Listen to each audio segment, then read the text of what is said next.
Jelajahi cara baru mendapatkan informasi. Download Metro TV Extend sekarang. Pemirsa, sejauh ini Pomdam Jaya menyebut motif 3 oknum TNI menculik, menganiaya, memeras dan membunuh Imam Mashkur adalah motif ekonomi. Namun apakah mungkin motifnya hanya sekedar motif ekonomi biasa? Apakah mungkin ada bisnis gelap dan praktik setoran di balik penculikan dan pembunuhan warga Aceh yang sehari-harinya bekerja sebagai penjual kosmetik dan obat-obatan ini? Saya akan membahasnya bersama dengan mantan Panglima TNI, Jenderal Purnawirawan Gatot Nurmantio. Selamat malam, Pak Gatot. Assalamualaikum warahmatullahi wabarakatuh. Selamat malam. Waalaikumsalam, Pak Gatot. Ya, pasti Pak Gatot sudah mencermati kasus penculikan dan pembunuhan ini. Menurut Pak Gatot, bagaimana penanganan yang dilakukan TNI terhadap kasus ini? Apakah cukup cepat dan transparan?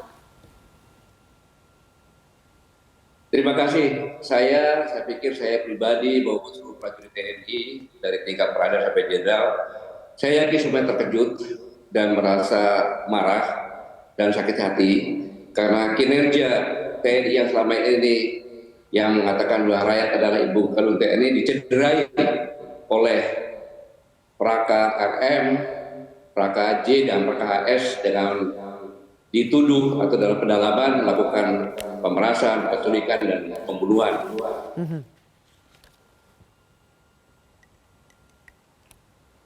Dan saya melihat Pomdam Jaya melakukan langkah-langkah yang cepat. Yang perlu saya sampaikan kepada seluruh masyarakat, ada semacam komitmen di TNI. Kalau TNI juga dianiaya tanpa salah, pasti jiwa korsanya TNI akan bangkit. Tetapi apabila citra TNI dirusak oleh oknum TNI dengan melakukan tindakan pidana yang berlapis, maka seluruh prajurit TNI akan marah dan Ankum akan memberikan hukuman yang seberat-beratnya. Untuk diketahui, bagi prajurit TNI yang melanggar, maka hukumannya harus lebih berat daripada pidana umum. Ini prinsipnya. Dan saya yakin atasannya hak menghukum, dia akan memanfaatkan untuk banding. Tapi banding bukan untuk peringatkan. Itu berarti dia akan melakukan penyelidikan dan penyidikan dengan teliti, dengan yang terkait dimanapun juga, dan akan membuka kepada publik karena itu merupakan pertanggungjawaban moral TNI. Karena yang dilanggar adalah luar biasa, 8 wajib abrik, 7 yang dilanggar. Kemudian Sabta Marga dilanggar dan Sumpah Prajurit yang taat pada hukum dan disiplin prajuritan dilanggar. Jadi sangat luar biasa ini dan mengagetkan. Baik. Pak Gatot, ketika kasus ini mencuat dan disebut ada 3 oknum TNI, salah satunya adalah anggota Pas Pampres, meskipun belum pernah betul-betul mengawal presiden dan wakil presiden secara langsung, tapi ini mengejutkan karena ada anggota Pas Pampres di situ.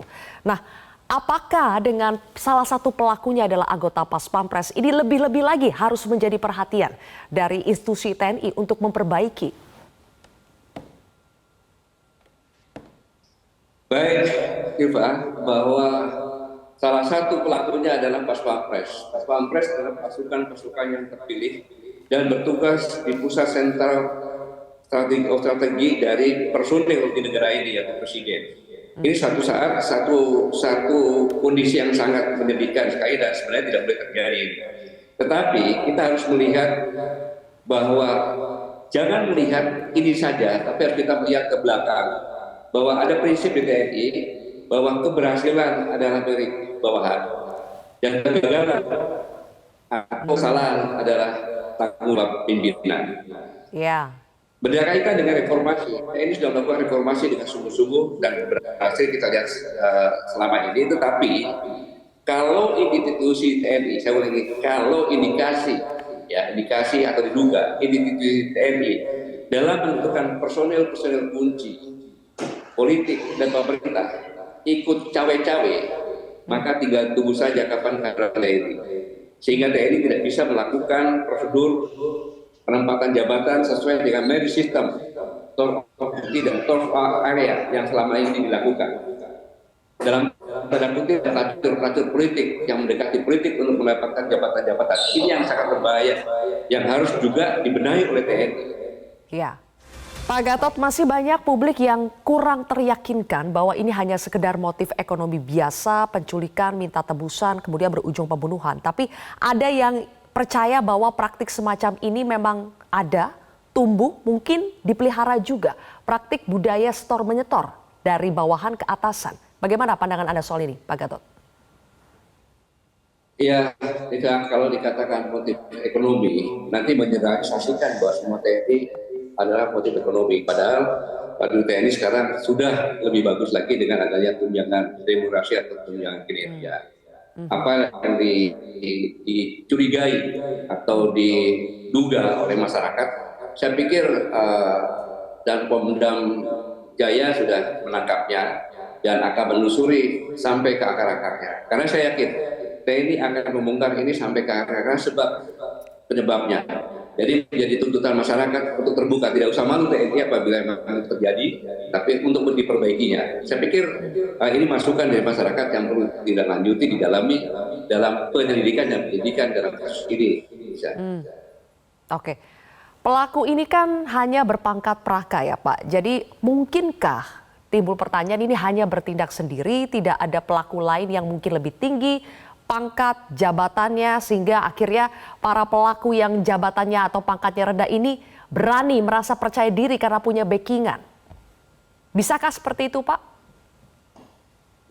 Terry, dalam melaksanakan penyelidikan dan penyidikan suatu kasus, berbagai kemungkinan pasti akan didalami oleh POM.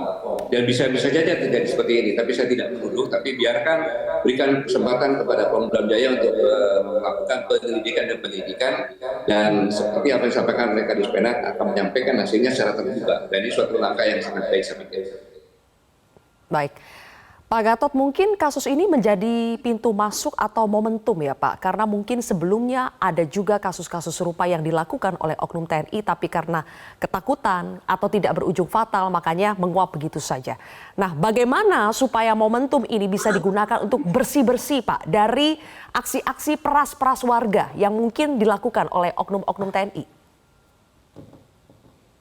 Ya, seperti saya sampaikan tadi, ketika saya berikan kenaikan pangkat luar biasa pada saat pembebasan 19 November 2017 di Papua, seorang perwira yang akan saya cematkan kenaikan pangkat yang menyatakan izin Panglima bahwa keberhasilan adalah prajurit, kegagalan, kesalahan adalah tanggung jawab pimpinan. Jadi kita harus melihat pimpinan, apakah pimpinan-pimpinan dari bawah ke atas ini sudah melakukan dengan sistem yang benar. Kemudian serahkanlah kepada Kepala Staf Angkatan Darat, Kepala Staf Angkatan Laut, Kepala Staf Angkatan Udara dan Panglima TNI untuk jabatan bintang 3 ke bawah. Lainnya jangan ikut campur, serahkan. Kalau percaya kepada ini serahkan. Jadi untuk tingkat presiden cukup pemilihan Kepala Staf Angkatan Darat, Laut, Udara dan Panglima TNI sesuai dengan aturan perundangan yang ada. Sehingga dengan demikian kita bisa minta pertanggungjawaban. Dan momentum ini adalah momentum yang untuk mengoreksi diri pada TNI di tingkat Angkatan Darat maupun Laut dan Udara untuk bisa bersih dan kesempatan untuk membersihkan diri, karena apabila ini berlanjut terus maka kepercayaan publik terhadap TNI akan menurun dan ini sangat berbahaya.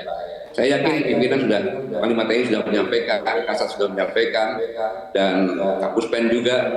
Kita tunggu saja dan rakyat patut menuntut secara terbuka apa yang sudah dilakukan TNI itu membenahi ini, begitu. Baik, terakhir Pak Gatot, berarti kalau harus melakukan reformasi atau transformasi yang radikal dalam waktu dekat, apa yang konkret yang harus dilakukan oleh TNI Pak untuk mencegah hal serupa?